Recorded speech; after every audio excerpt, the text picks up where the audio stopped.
거룩하신 여호와 우리 하나님 아버지, 은혜를 감사합니다. 오늘도 우리에게 은혜를 주시는 하나님 감사합니다. 말씀 가운데 찾아오셔서 말씀으로 은혜를 주시는 하나님, 이 시간도 우리에게 말씀 가운데 성령으로 찾아오셔서 우리에게 세상에 없는 비밀을 가르쳐 주시고 그 말씀 가운데 크신 은혜로 함께하여 주시옵소서. 예수 그리스도의 이름으로 기도하옵나이다. 아멘. 네. 오늘 이렇게 우리 남자 집사님들이 다 어디 가셨어요? 우리 한윤수 집사님도 어디 가시고, 아니 매일 오시는, 매주 오시는 한윤수 집사님, 김진성 집사님, 그리고 또 박현수 집사님, 우리 용서 형제가 이렇게 와서 감사하고, 늘 우리 또 박 집사님 자리를 지켜줘서 너무 감사합니다. 예. 여러분은 자,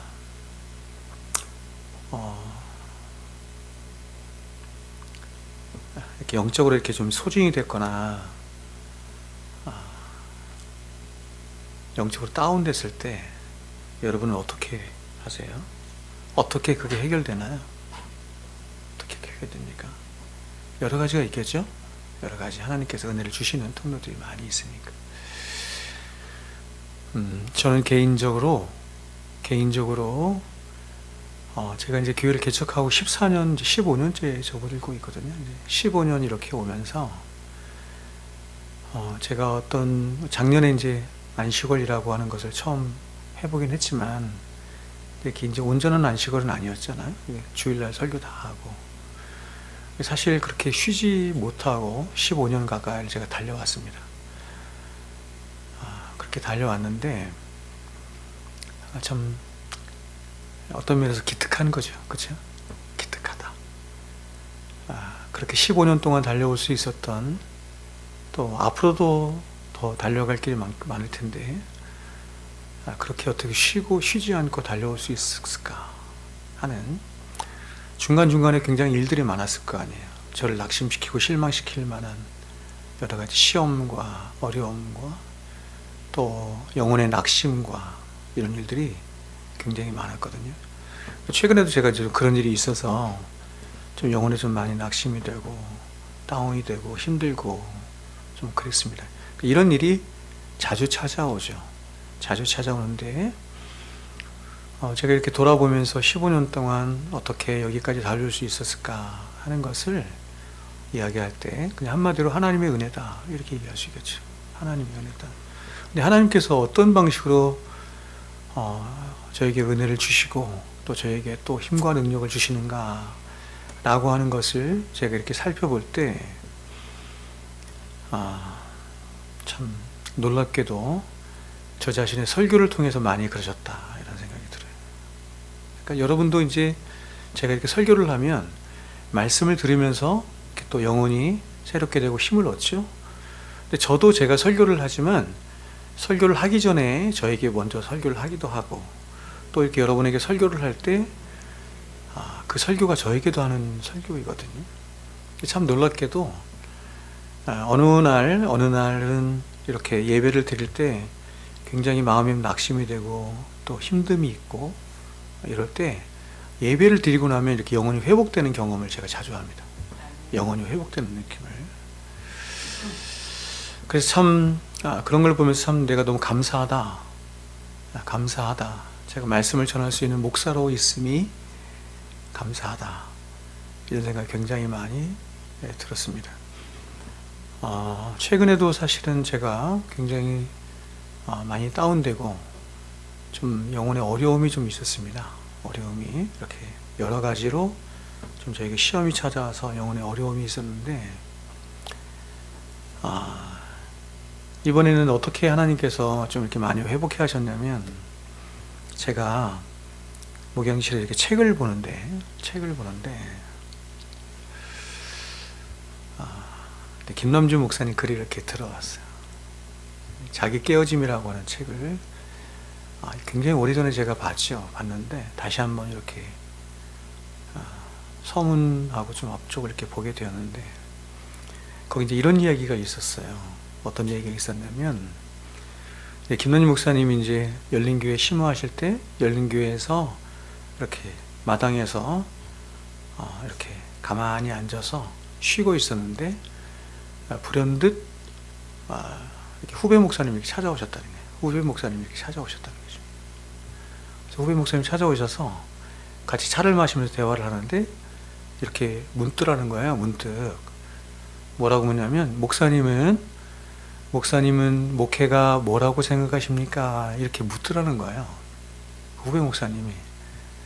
그래서 김남일 목사님이 한치의 망설임도 없이 이렇게 말씀하셨다. 예, 목회는 죽는 겁니다. 이렇게 얘기를 했대요.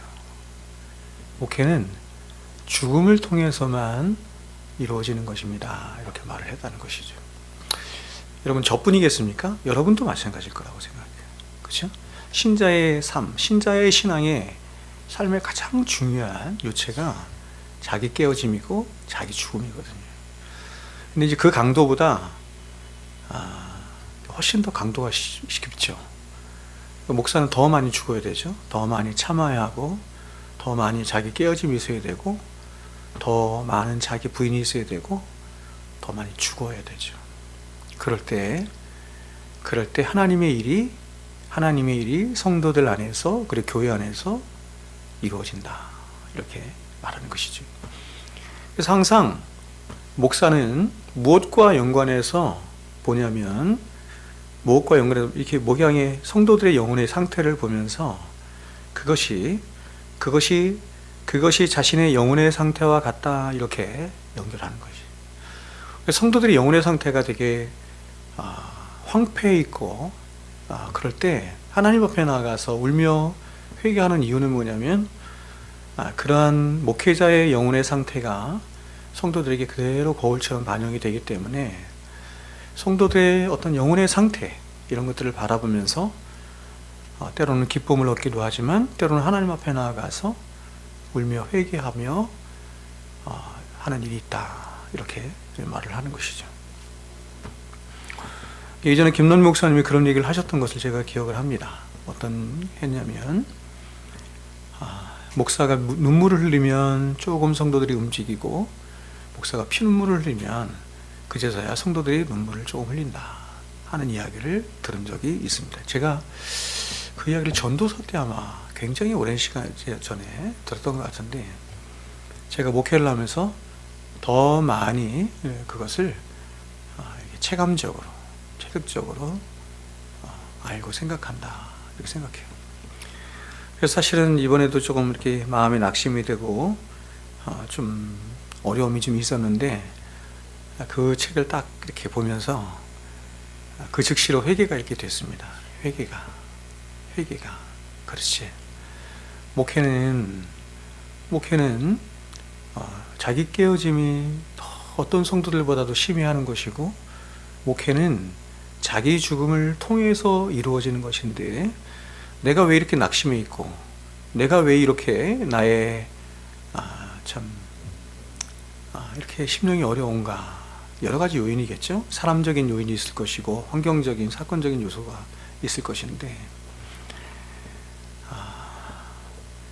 목회는 목회자의 죽음을 통해서만 가능한 것인데, 그리고 그렇게 죽으라고 하나님께서는 목회 현장으로 목사를 부르신 것인데 라고 하는 생각이 들면서, 오히려 육체적으로 쉬고 또 뭔가 맛있는 것을 먹거나 좋은 것을 보거나 이래서 제 영혼이 회복되기보다, 그렇게 하나님 앞에 나아가서 내 마음을 다시 한번 다잡으며 회개할 때 제 영혼이 이렇게 회복되는 그런 경험을 좀 했습니다. 이것은 저뿐만 아니라 여러분도 마찬가지입니다. 여러분의 영혼이 회복되는 가장 중요한 하나님이 주신 은혜의 통로가 기도이고, 특별히 기도 가운데 있어지는 회개의 눈물이다, 이렇게 생각을 합니다. 저와 여러분 안에서 이런 회개의 눈물이 마르지 않아서 저와 여러분의 영혼뿐만 아니라 우리 교회를, 살리는 일이 있었으면 좋겠다라고 하는 생각을 합니다. 내적 불화에 대한 교회의 대처라는 제목으로 오늘 하나님 말씀 같이 보겠습니다.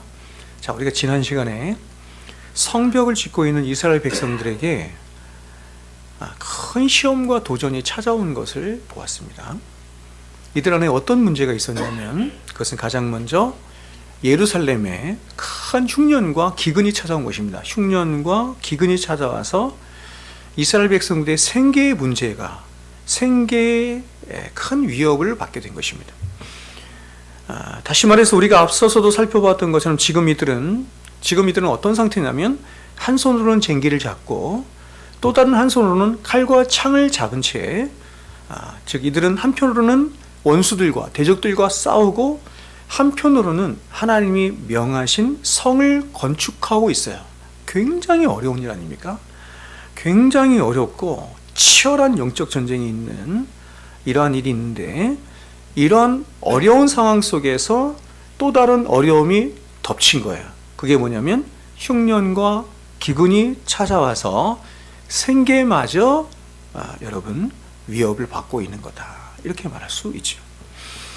그래서 이런 흉년과 기근으로 말미암아서 이스라엘 백성들 중에 여러 어려운 사람들이 생겨나게 되었는데 첫 번째 어떤 사람이 생겼냐면 땅이 없는 사람들은 곡식을 사기 위해 생계를 유지해야 되니까 땅이 없는 사람들은 곡식을 사기 위해서 하는 방법이 뭐예요? 빚을 내죠. 빚을 내는 사람도 생긴 거고, 그리고 땅이 있는 사람들 가운데에도 어떤 사람들은 가뭄과 기근으로 인해서 집이나 그쵸? 이 밭을 어떻게 합니까? 담보로 해서 곡식을 사는 사람들이 생긴 것입니다. 그리고 마지막 세 번째 어떤 사람들은 오늘 성경에 나오는데 세금을 내기 위해서 땅을 저당 잡힌 사람들도 있었던 것입니다. 이 당시 이스라엘 백성들은 어디에 속국으로 있었어요? 페르시아, 그렇죠? 페르시아의 속국으로 있었죠. 그래서 페르시아는 굉장히 높은 세금을 매기고 있었기 때문에 가뭄과 기근으로 가뜩이나 어려운데 세금 때문에 이중고, 삼중고를 겪고 있었던 것입니다.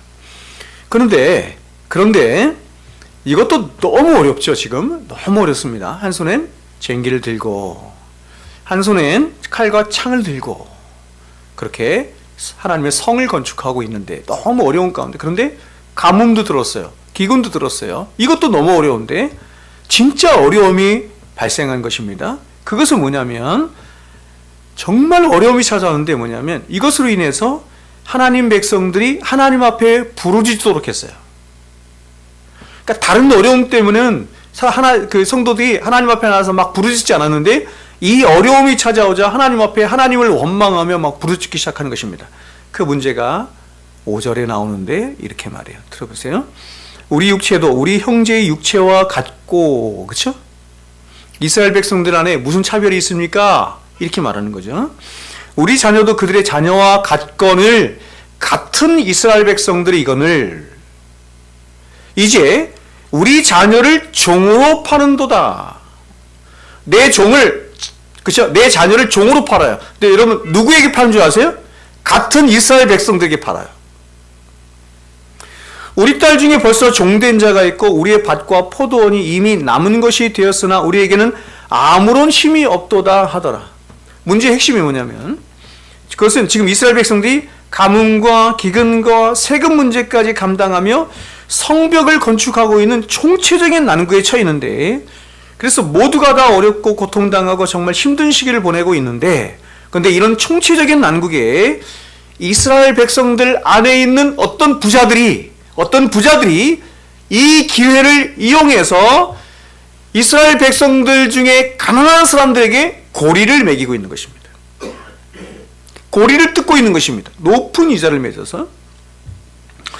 그렇지 않아도 힘들고 어려운 이스라엘 백성들 가운데 어떤 일이 발생하게 됐냐면 바로 백성들이 그 높은 이자를, 그렇죠? 높은 이자를 감당하지 못해서 백성들 가운데 때로 자기 자식을 종으로 파는 자들이 생겼고, 누구에게요? 부자들에게 생겼고, 또 어떤 사람들은 살던 집과 땅까지 저당 잡히는 정말 비참한 일이 이스라엘 백성들 안에서 발생한 것입니다.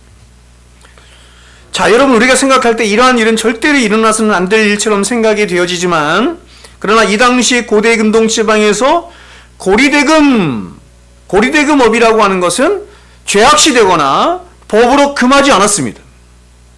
백성들 안에서 아주 일상적으로 행해지는 일이었습니다. 그리고 오늘날에도 이러한 일은 우리가 사는 일상에서 아주 빈번하게 일어나죠? 그렇죠, 여러분? 캐피탈 들어보셨어요? 제가 예전에 캐피탈에 한번 물려본 적이 있기 때문에 잊을 수가 없어. 캐피탈. 캐피탈보다 더 높은 고리대금업자가 있어. 캐피탈은 그래도 좀 나쁜 놈들이죠? 1년에 몇백 프로씩. 1200% 이런 것도 있다고 하더라고요. 이자가 1200%래.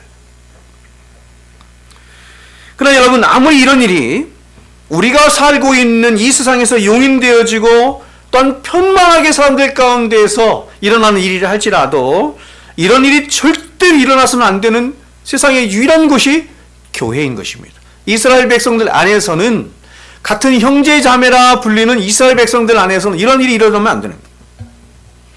만일 이러한 일이 교회 안에서 일어난다고 한다면 그것은 교회의 수치이며 가장 큰 죄악이고 하나님을 만으로 여기고, 여러분, 하나님을 수치스럽게 하는 거죠.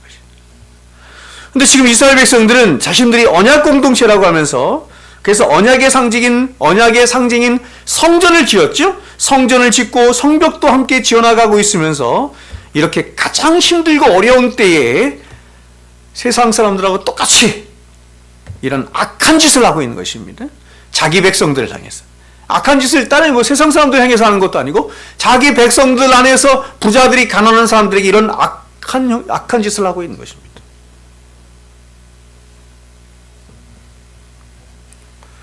그러면 여러분, 이런 이스라엘 백성 죄에 대해서 교회는 어떻게 해야 할까요? 이러한 문제 앞에 느헤미야가 과연 이 문제를 어떻게 풀어가고 있는지에 대해서 보여주고 있는 말씀이 오늘 본문 말씀이에요. 다음 주까지 볼 텐데 먼저 보겠습니다. 자, 먼저 이스라엘 안에 백성들의 원망의 소리가 들리자 느헤미야가 가장 먼저 취한 행동은 뭐냐면 바로 노하는 것이었습니다. 분노하죠. 자, 6절 보세요. 이렇습니다. 내가 백성의 부르짖음과 이런 말을 듣고 크게 노하였으나. 크게 노하죠. 여러분, 지금 성경은 느헤미야가 분노했다, 노했다 이렇게 말하고 있는데, 여기서 느헤미야가 분노했다라고 하는 것은 그가 자신의 감정을 조절하지 못해서 바깥으로 자신의 화를 표출한 그런 적극적인 죄의 열매와 같은 것을 의미하는 게 아니에요. 감정적인 것을 말하는 게 아닙니다. 예수님도 노하셨죠? 예수님도 성전에서, 그렇죠? 물건 파는 자들 다 뒤집어 노하셨죠? 분노하셨죠? 그때의 분노가 지금 분노고. 오히려 이 분노는 죄에 대한 적극적인 반감으로서의 거룩한 분노를 말하는 것입니다. 여러분, 이러한 거룩한 분노는 가장 1차적으로 죄에 대해서 참아보지 못하시는 하나님이 지니신 거룩한 성품이자, 또한 그런 거룩하신 하나님의 성품에 손상이 가해지거나 혹은 그분의 이름의 영광이 손상이 가해지는 것에 대해서 적극적으로 반감을 가지시고 방어하시며 진노하시는 성품을 말하는 것입니다. 기억나세요? 화요성경 공부하시는 분들 기억나세요? 하나님의 거룩하심이 이런 뜻이에요. 하나님의 거룩하심이란 어떤 뜻이냐면 하나님의 성품을 하나님 스스로가 보호해. 그래서 외적인 어떤 공격이나 이런 것에 대해서 적극적으로 방어하는 그런 하나님의 성품이 거룩이에요. 그게 거룩한 분노로 나타나는 것입니다. 그러니까 왜 하나님은 세상을 심판하시느냐, 죄에 대해서 심판하시느냐, 그런 거룩한 성품 때문이야. 자신의 거룩함을 지키고자 하는 하나님의 성품 때문이에요.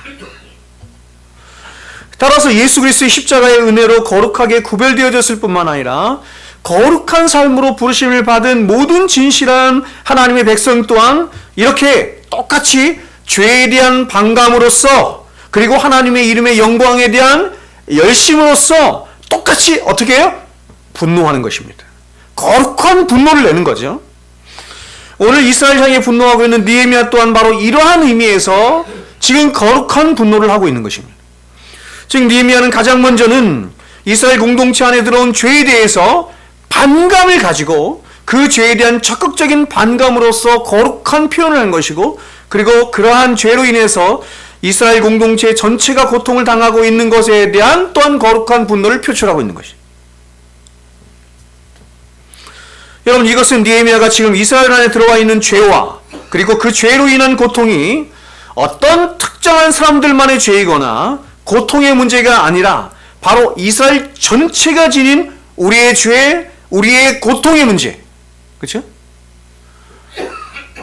지금 우리가 이제 그 화요일 날 주기도문을 배우고 있지만, 주기도문은 개인의 기도문에 개인의 기도문이기 이전에 공동체 기도문이거든요. 공동체 기도문. 그래서 다 우리로 돼 있어요. 우리에게 일용할 양식을 주시옵고, 우리가 우리에게 죄를 뭡니까? 죄 지은 자를 사하여 준 것 같이 우리 죄를 사하여 주시옵고, 우리를, 그렇죠? 시험에 들게 하지 마시고 다만 악에서 다 우리예요. 저와 여러분이 하나님 앞에 나가서 기도할 때 물론 개인적으로 얼마든지 기도할 수 있지만, 기본적으로 이런 하나됨의 의식, 공동체의 의식을 가지고, 우리의 의식을 가지고 기도하는 것이 굉장히 중요하죠.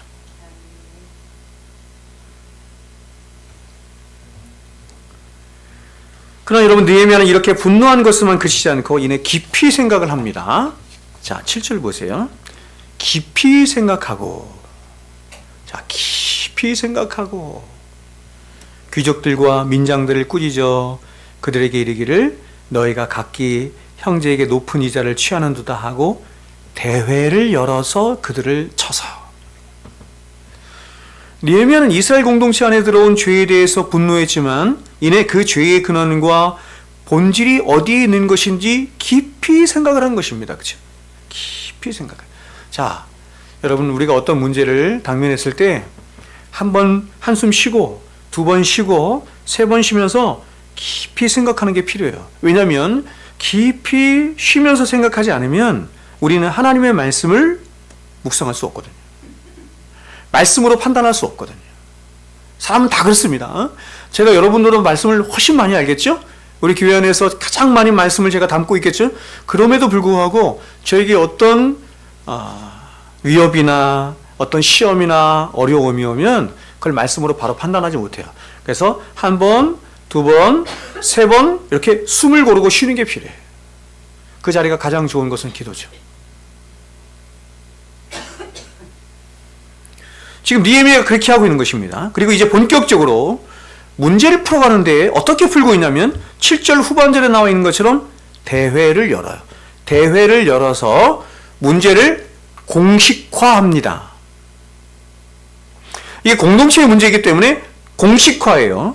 바로 이스라엘 안에 드러난 죄가 이스라엘 전반적으로 퍼져 있는 보편적인 문제이자 죄의 문제이기 때문에 느헤미야가 이 문제를 풀어가는 방식 또한 공식적으로 대회를 열어서 하는 것이. 그럼 여러분, 느헤미야는 지금 이스라엘 안에 불거진 문제를 어떻게 인식하며 어떻게 규정하고 있는지 한번 보세요. 이렇게 얘기합니다. 너희 소생이 옳지 않다. 너희 소생이 좋지 못하다라고 하며 이들의 문제를, 자, 어디로 가져가고 있어요? 지금 죄의 문제로 가져가고 있습니다. 자, 8절 9절 보겠습니다. 이렇게 해요. 그들에게 이르기를 우리는 이방인의 손에 팔린 우리의 형제 유다 사람들을 우리의 힘을 다하여 도로 찾았거늘 너희는 너희 형제를 팔고자 하느냐 더구나 우리의 손에 팔리게 하겠느냐 하매 그들이 잠잠하여 말이 없기로 내가 또 이르기를 너희의 소행이 좋지 못하도다. 너희의 소행이 좋지 못하다라는 말이 어떤 뜻이냐면 너희의 소행이 하나님 앞에 좋지 못하다. 하나님 앞에 좋지 못한 건 죄예요. 우리의 대적 이방 사람의 비방을 생각하고 우리 하나님을 경외하는 가운데 행할 것이 아니냐. 이 말씀을 잘 보세요.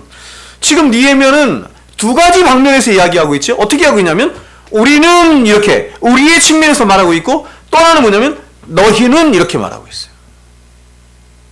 지금 느헤미야는 하나님의 백성된 우리가 마땅히 행해야 할 것과 반대로 결코 행해서는 안 될 것들이 있는데 너희는 오히려 결코 행해서는 안 되는 것들을 행함으로 너희 소위가 옳지 않구나. 하나님 앞에서 옳지 않구나. 이렇게 말하고 있는.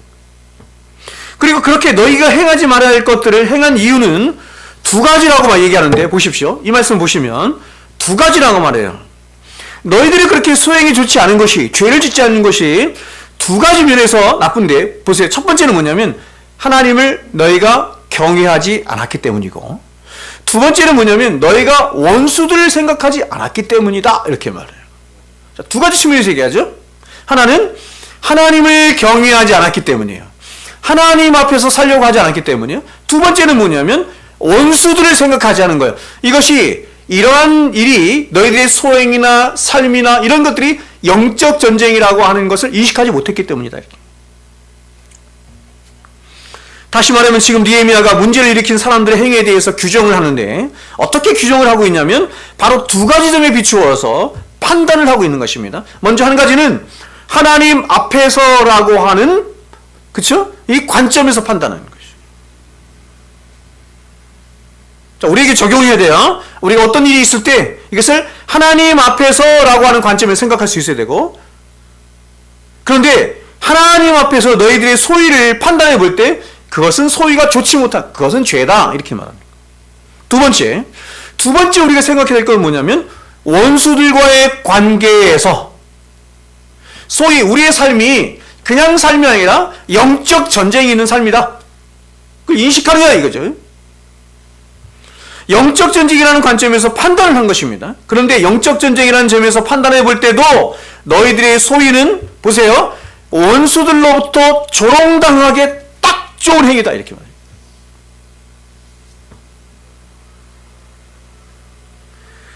여러분, 고리대금이라고 하는 것은 아까도 말씀드린 것처럼 이 당시, 보세요, 이 당시 거의 모든 시대에 걸쳐서 사람들에게 거의 보편화된 생각이에요. 어떤 면에서 보면 보편화된 제도예요. 캐피탈 이런 거 보편화되어 있죠. 법적으로 허용이 되어 있잖아요. 그래서 이렇게 고리대금이라고 하는 것을 누구나 다 하고 있었고 아주 보편적으로 지금 행하고 있었기 때문에 이것에 대해 사람들은 이것은 별로 좋지 못한 것이야 라고 어느 정도는 생각을 하면서도 이렇게 생각한 거야. 어쩔 수 없다, 혹은 괜찮다, 이렇게 여긴 거예요. 굉장히 많죠? 우리가 살아가는 세상 속에서 굉장히 많죠? 그래서 어떤 면에서 지금 이스라엘 안에 있는 부자들은 이런 자신들의 행위에 대해서 정당성을 부여해. 이유가 뭐예요? 다 하니까. 세상 사람들 다 하거든요. 그리고 이스라엘 백성들 안에서도 많이 했거든요. 이게 정당성이 부여돼. 그래서 죄책감을 느끼지 않았어요. 근데 지금 느헤미야는 이런 이들의 소유에 대해서 이 당시 사람들이 가지고 있는 보편적인 생각이나 제도나 관념을 따라 판단하는 것이 아니라, 그렇죠? 세상적인 판단에 따르면, 보편적인 생각에 따르면 이건 괜찮은 거야. 근데 그런 생각을 따라, 그런 판단을 따라 말한 것이 아니라 바로 두 가지죠. 하나님 앞에서와 원수들과의 관계 안에서 판단하는 거예요. 그러니 전혀 다른 판단이 나와. 중요하죠. 다시 말해서 느헤미야는 세상 사람들이 다 괜찮다고 해. 다 괜찮다고 또 세상 사람들이 다 인정하고 용인하는 것이라 할지라도 하나님 보시기에 좋지 못한 일이라고 한다면, 또한 일이 원수들로부터 조롱거리가 될 것이라고 한다면 그것은 좋지 못한 것이다, 죄다, 이렇게 말하는 것입니다. 여러분, 판단의 기준을 잘 보셔야 돼요. 제가 예전에도 이 얘기한 적 있는데, 그리스도인의 삶의 판단의 기준이 무엇인가를 생각해야 돼요. 우리는 사실 이것보다도 더 나가야 돼요. 그래서 성경은 이렇게도 얘기해요. 우리에게 모든 것이 가하나, 모든 것이 가하나, 모든 것이 유익한 것이 아니에요. 자, 이것은 성경이 볼 때, 보세요. 하나님 관점에서 볼 때도, 원수의 관점에서 볼 때 죄야. 명백한 죄예요. 근데 이것보다 더 나아가서 성경이 죄라고 하지 않은 것이 있어요. 우리에게 일반은 정원에서 허락한 것이 있어요. 근데 그리스도인은 여기서 더 나아가서 어떻게 되냐면 모든 것이 가하지만 모든 것이 유익한 것이 아니기 때문에 삼가해.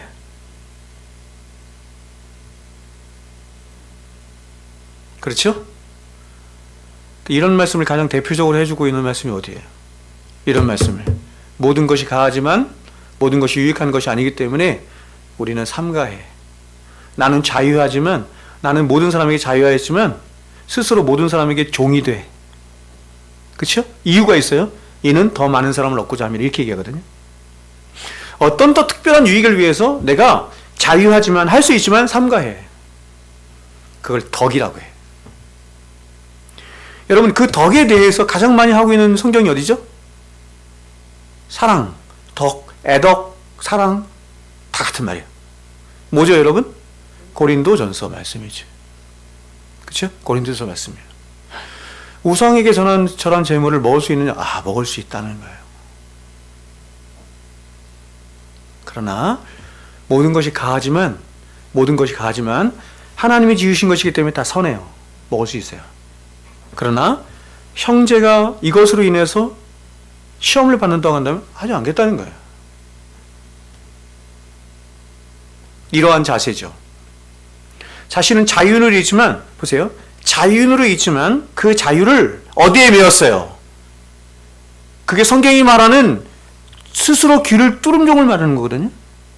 나는 그리스도 예수 안에서 자유한 자가 됐어요. 자유한 자가 됐으나 그 자유를 어디에 메웠어? 교회와 그리스도와 다른 형제들에게 메인 거예요.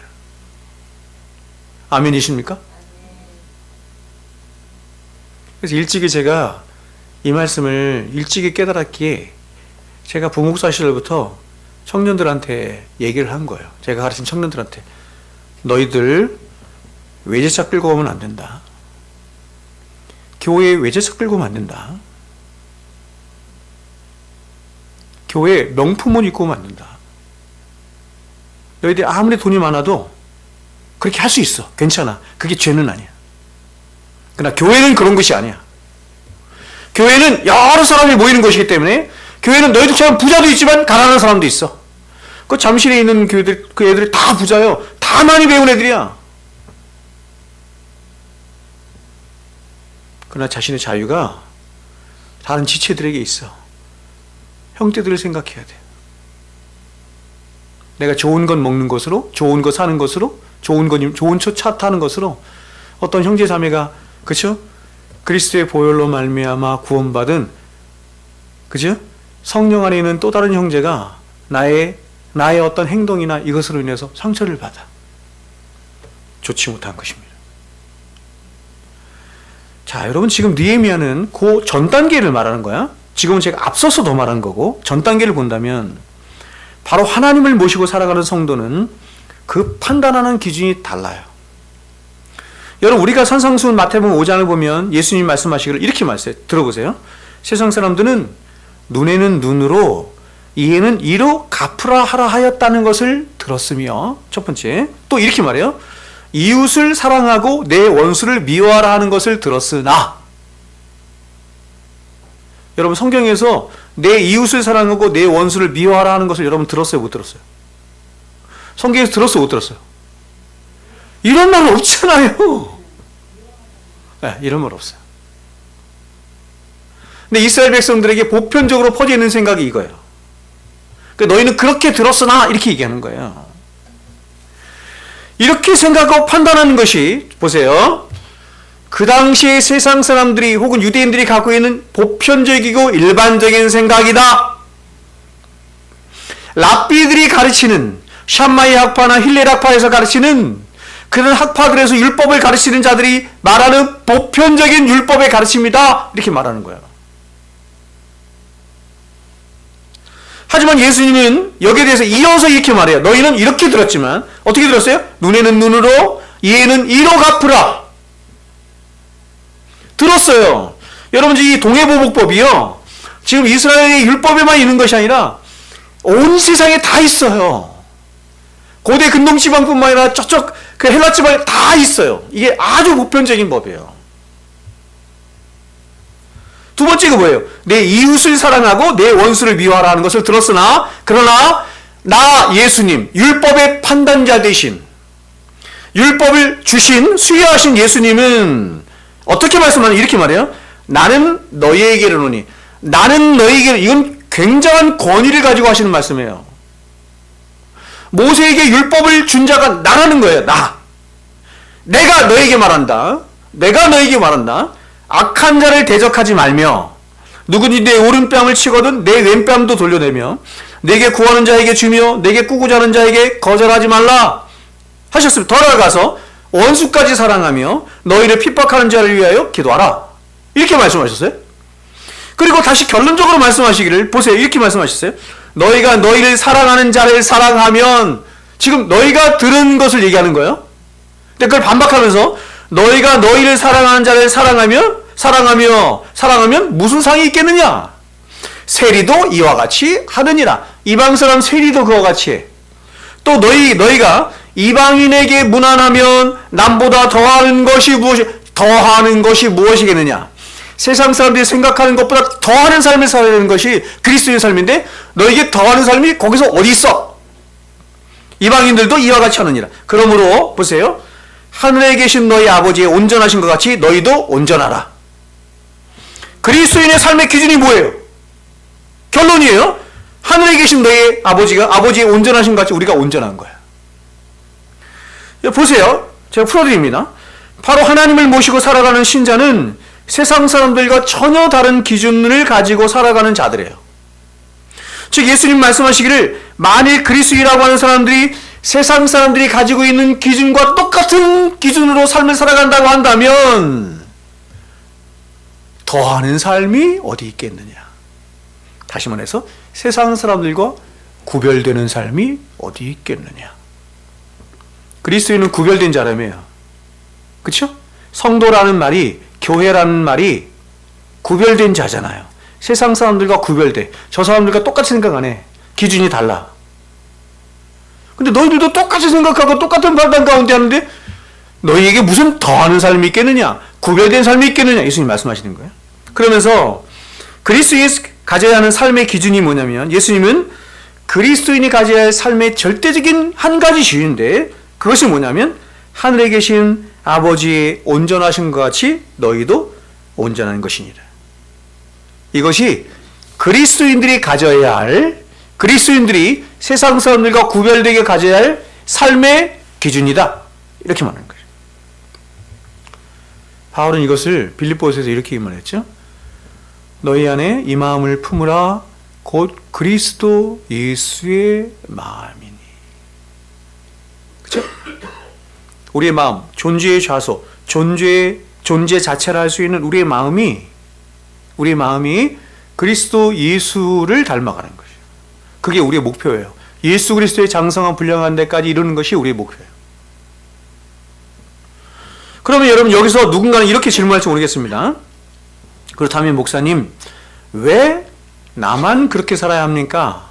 왜 우리만 원수를 사랑하고 왜 우리만 그들을 위해서 기도해야만 합니까?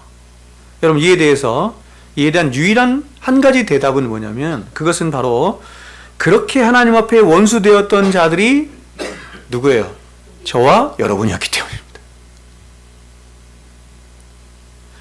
제가 어저께 화요성경국 시간에도 여러분이 말씀을 드린 것처럼 이게 자꾸 안 될 때 저는 뭘 생각하냐면 자꾸 예수님 생각해. 십자가를 생각해.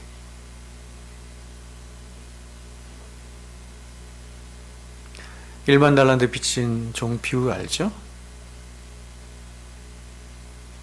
100데나리온 빚진 자를 그죠? 멱살을 잡고 용서를 못하는 거. 우리의 의 때문에. 너는 일반 달란트 탕감 말았는데 100데나리온. 여러분 1만 달란트하고 100데나리온하고 얼마 차이 난 줄 아세요? 1달란트가 몇 데나리온인지 아세요? 1달란트. 한 데나리온은 한 사람이 1일 품삯이죠. 1달란트는 몇 데나리온이냐면 6천 데나리온이에요. 그러니까 1만 달란트는 뭐냐면 1만 곱하기 6천이지.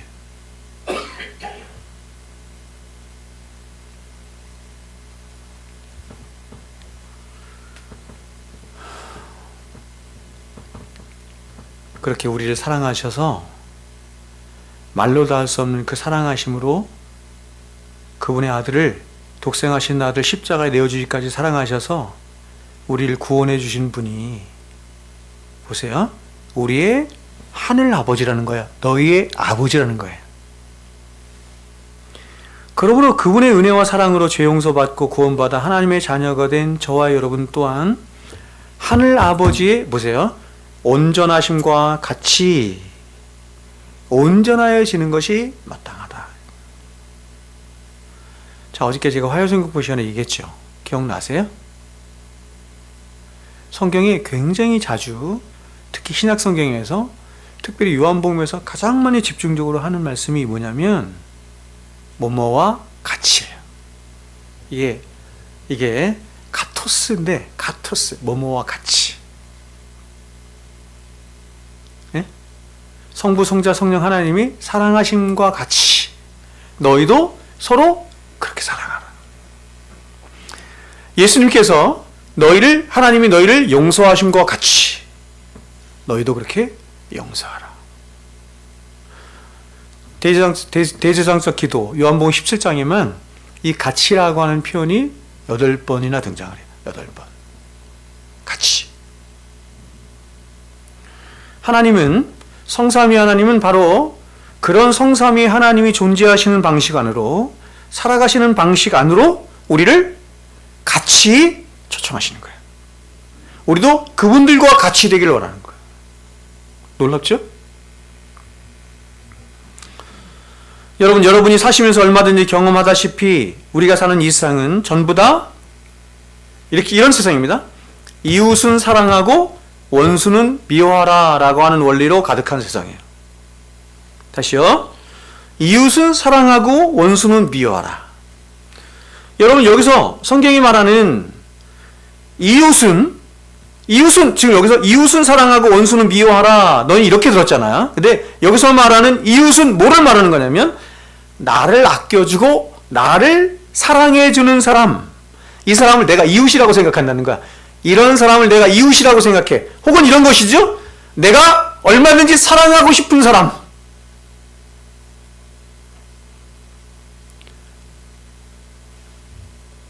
그냥 가만히 있어도 내 안에서 저 사람을 사랑하고 싶은 사람이 마음이 나와.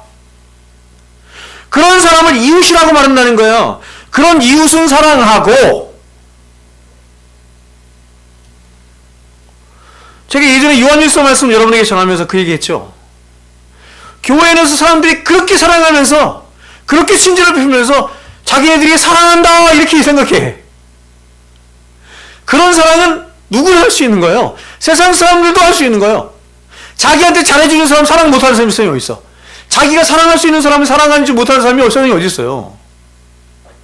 그래서 사랑이라고 하지 않는다고 제가 늘 얘기했어.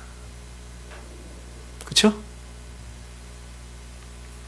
남녀 간에, 특별히 부모 자식 간에, 부모가 자식을 사랑해요. 그렇죠? 내가 너 사랑해. 그거 누가 시키지 않아도요, 해요 그냥. 그렇게 속썩이고 막 정말 미치겠어.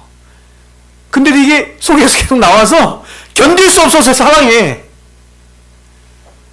저만 그래요? 얼마나 속썩이는지 몰라.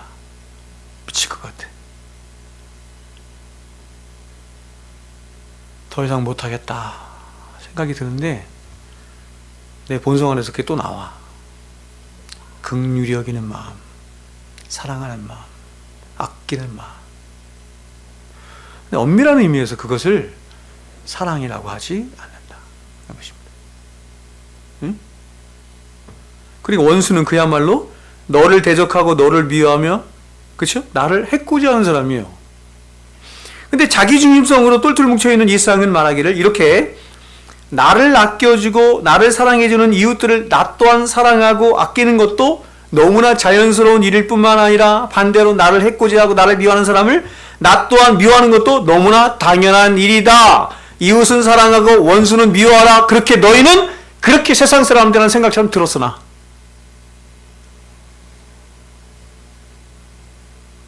그런데 이렇게 자기중심으로 가득 차 있는 이 세상 속에서, 그래서 이런 원리 가운데 살아가는 이 세상 속으로 하나님은 이 세상과는 전혀 다른 큰 은혜의 원리를 가지고 오셔서 그 은혜로 당신과 원수된 저와 여러분을 용서하시고 사랑하사 자신의 독생자까지도 아낌없이 내어주신 것입니다.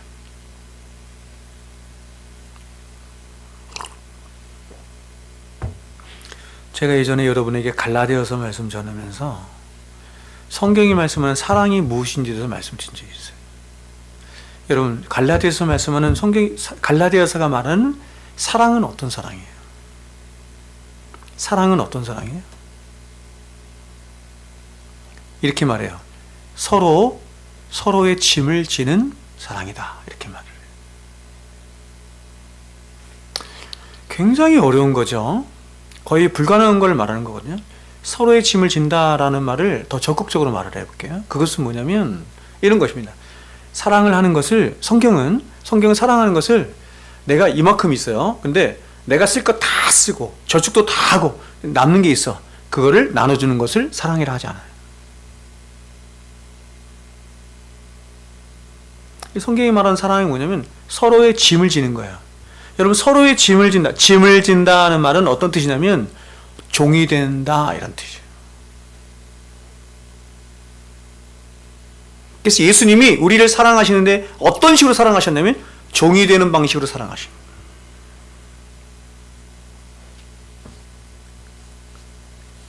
저는 여러분 이런 말씀을 볼 때마다 저 자신부터 정말 많이 반성하는데, 사랑할 만한 사람을 사랑할 수 있는 것은 누구나 하는 것이에요.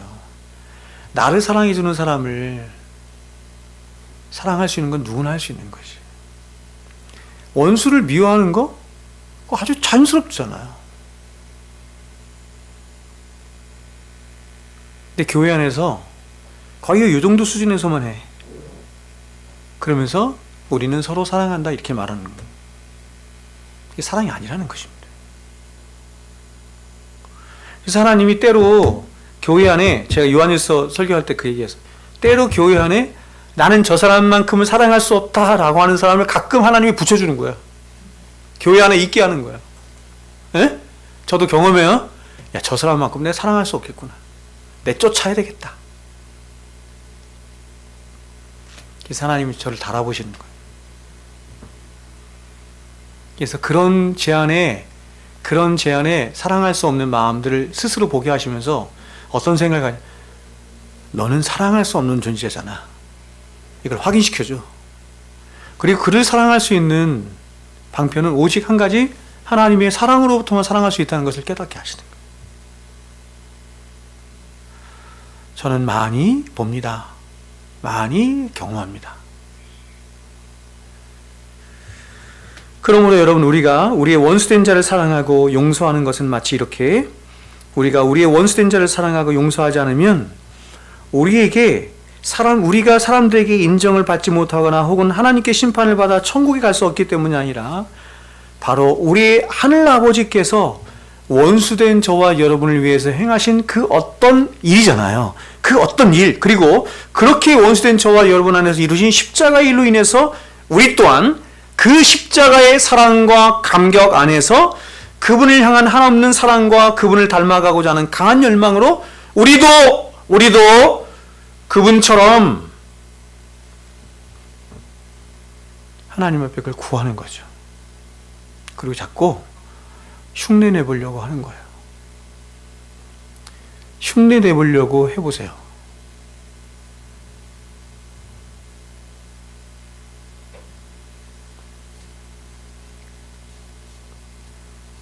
제가 아까 카토스 얘기했잖아요. 뭐뭐 같이. 이게 우리 하나님의 마음이에요. 저와 여러분을 향한. 우리가 사랑한 것처럼, 성부와 성자와 성령이 사랑한 것처럼 대장수 기도에 그렇게 기도하잖아요. 저희도 그렇게 하나가 되게 하여 주시옵소서.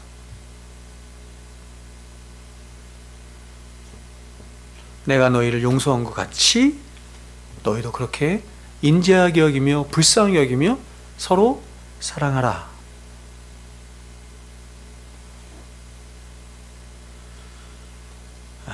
여러분, 이럴 때 또 어떤 분들은 저에게 이렇게 말하실지도 모릅니다.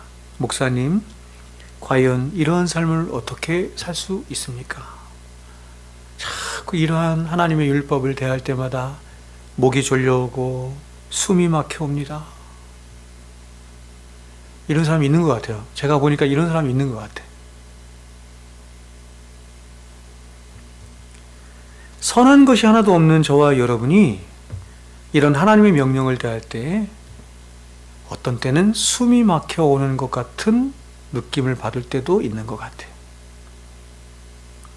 하나님은 그러나 이런 저와 연약함과 부패함을 누구보다도 잘 알고 계십니다. 그런데 왜 하나님은 이런 저와 여러분의 연약함을 누구보다도 잘 아심에도 불구하고 왜 우리에게 이런 명령을 하시는 것일까? 왜 사랑하라 하시는 것일까? 왜 용서하라 하시는 것일까?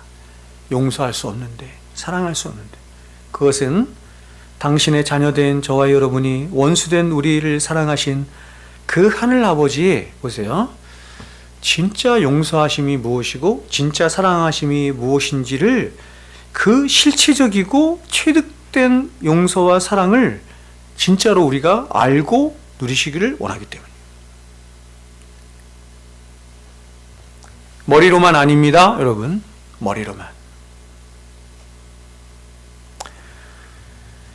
제가 예전에 호세아서를 말씀을 드리면서 이렇게 말씀을 드린 적이 있어요. 여러분, 호세아에게 하나님이 명령하시죠. 어떤 명령을 하세요? 불가능한 명령을 하시죠? 그죠?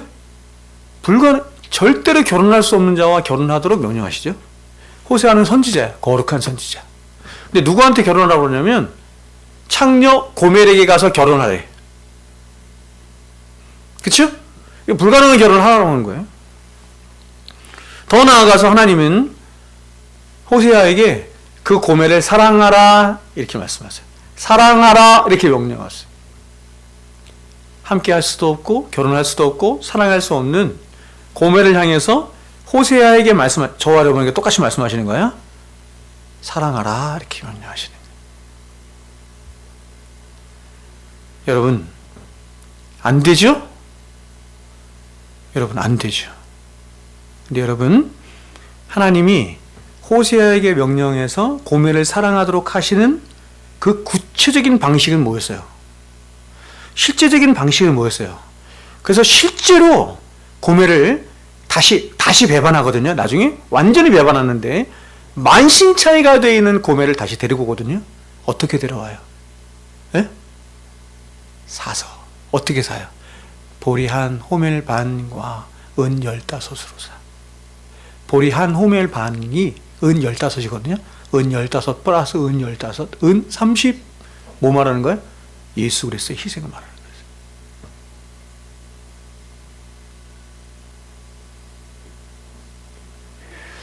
자, 여러분, 호세아에게 명령하신 거란 말이에요. 1차적으로.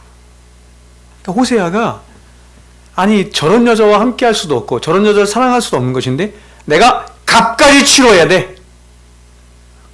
은 30이라고 하는 값까지 치르면서 저 여자를 사랑하고 데려와서 다시 결혼해야 돼. 그쵸? 근데 그걸 실제로 하나님 명하신단 말이에요. 그걸 한단 말이에요. 보세요. 한단 말이에요. 그래서 그렇게 만신창이가 되어 있는 고멜을 은 30을 지불하고 그 고멜의 손목을 붙잡고 함께 다시 자신의 신부로 받아들이면서 자신의 집으로 데려올 때 고멜의 마음에 호세아의 마음에 새겨진 게 뭐겠어요? 자신을 사랑할 수 없는, 나라고 하는 인간은 고멜과 같아서 도저히 사랑할 수 없는 나인데 하나님이 나를 사랑하시되 그런 사랑할 수 없는 나를 은 30이죠? 당신의 독생하신 예수 그리스도, 그분의 가치로 그분을 지불하시고 나를 사랑하신 그 하나님의 사랑이, 보세요, 체득된 사랑이잖아요. 왜냐면 자기 경험했으니까. 체득된 사랑으로 자신에게 오는 거예요. 그래서 하나님의 사랑을 깊이 묵상하고 생각하면서 오는, 똑같습니다. 왜 하나님이 저와 여러분에게 그렇게 사랑하라 하시느냐, 그렇게 의지를 들여서 안 해보면 그 사랑이 머리에만 있거든요. 안 되거든. 그래서 그 하나님의 진짜 사랑을 우리로 하여금 경험하도록 하고 체득된 사랑으로 있도록 하도록 하시기 위해서 하나님이 그렇게 하신다 하는 것입니다. 그러므로 여러분, 예수 그리스도 십자가로 구원받고 하나님의 자녀가 된 저와 여러분은 생각하고 판단하며 이해하는 모든 판단 기준이 세상 사람들과 달라야 하는 것입니다. 언젠가 제가 말씀드린 것처럼 하나님께서 저와 여러분에게 성경을 주신 이유는 두 가지예요. 하나는 복음이야. 반은 복음으로 돼 있어. 하나님 우리를 위해서 행하신 일이야. 두 번째는 뭐냐면 그렇게 복음을 받은 우리가 하나님 앞에 어떻게 살아야 할 바들을 아주 명시적으로 주신 거예요. 명시적으로. 그게 성경이에요. 그래서 레위기에서 말씀하는 것처럼 하나님이 계속해서 하나님 백성들에게 요청하시며 말씀하시는 바가 뭐냐면 이거죠. 언약의 핵심이죠. 내가 거룩하니 너희도 거룩할지어다. 너희는 세상과 구별된 자들이 되어야 한다. 너희는 달라야 한다. 세상 사람들이 말하는 그런 생각과 판단을 따라 살아가는 것이 아니고 세상의 통념을 따라 살아가서는 안 되고, 아무리 많은 사람들이 그거를 예스라 한다 할지라도, 자, 이제 앞으로 10년, 20년 가면 이제 동성애가 거의 대부분의 사람들이 예스가 되는 날이 올 수 있어요. 예스.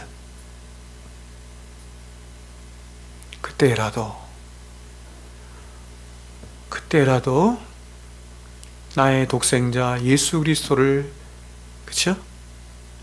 제물 삼아 그 속량을 삼아 산 너희들은 그렇게 살아서는 안 되고, 내가 너에게 명시적으로 명료하게 준 이 말씀을 따라 그렇게 구별되게 살아야 한다.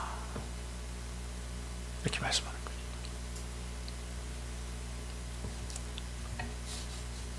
우리는 짐승처럼 살지 않아요. 세상 사람들처럼 살지 않아요. 더 나아가서 인간답게도 살지 않아요. 원래 하나님이 창조하신 인간답게 사는 것은 목적이지만, 지금 사람들이 오늘날 이렇게 사회가 보편적으로 말하는 그런 인간답게 살지 않아요. 그것을 넘어서 자꾸, 그죠? 그래서 아까 산성 선생님 말씀하신 것처럼 더하는 삶이 있어야 된다. 구별된 삶이 있어야 된다.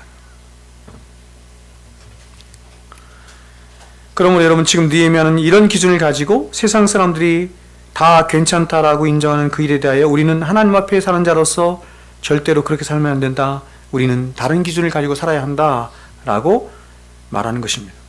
그리고 이제 우리가 다음 시간에 다시 살펴보겠지만, 느헤미야는 그렇게 자신이 말하는 대로 자신이 먼저 말씀을 실천하며 말씀에 순종하는 본을 보여요. 그리고 이렇게 공동체 안에 들어온 내부적인 문제를 진리 안에서 잘 해결하자 이들 안에 다시 공동체성이 회복되면서 어떤 일이 일어나면 큰 부흥이 일어나는 것이에요.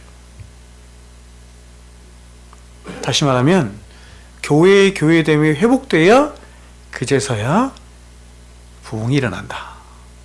이렇게 말할 수 있는 것이죠. 그러면 이제 마지막으로 우리는 이런 상황에서 어떻게 하는 것일까? 즉, 공동체 안에 가난한 사람들이 생기거나 어려운 사람들이 생길 때 우리는 어떻게 하나? 가장 먼저, 이제 우리가 다음 시간에 자세히 더 나누겠지만, 첫 번째 이것입니다. 교회가 가져가는 원칙은 이것이에요. 교회 안에서는 뭐 하면 안 된다? 돈 거래하면 안 된다. 돈 거래하면 안 됩니다.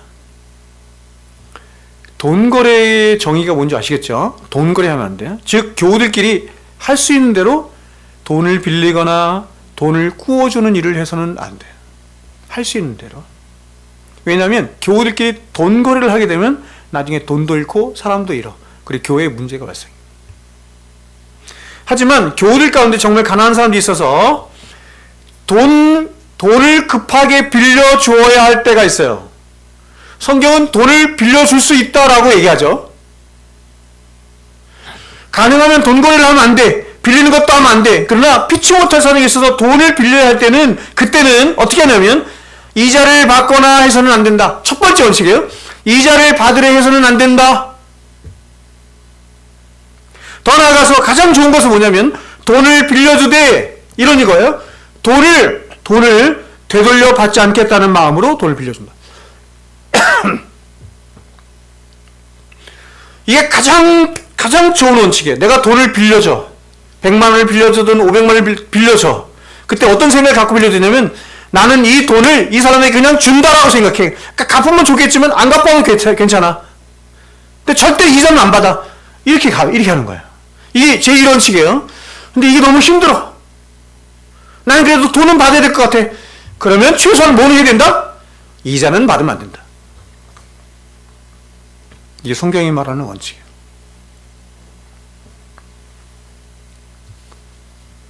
그저 내 형제에 대해 자매라고 생각하며 나중에라도 받지 않아도 된다는 심정으로 그 한계 안에서 돈을 빌려줘. 세상 사람들 보니까 형제들끼리 돈을 빌려줄 때 이자를 받는 사람들이 있더라고. 보통 그렇지 않지 않나요? 네? 부모한테도 이자 받아요. 세상 사람도 그렇게 하죠. 그렇게 하는 게 또 원칙이기도 하고. 그죠? 그거 따지잖아.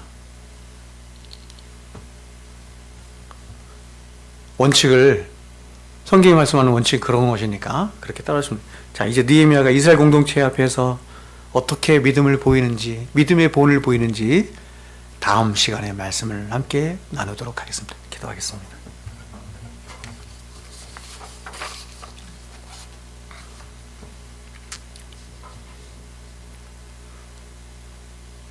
거룩하게 구별된 하나님의 백성으로서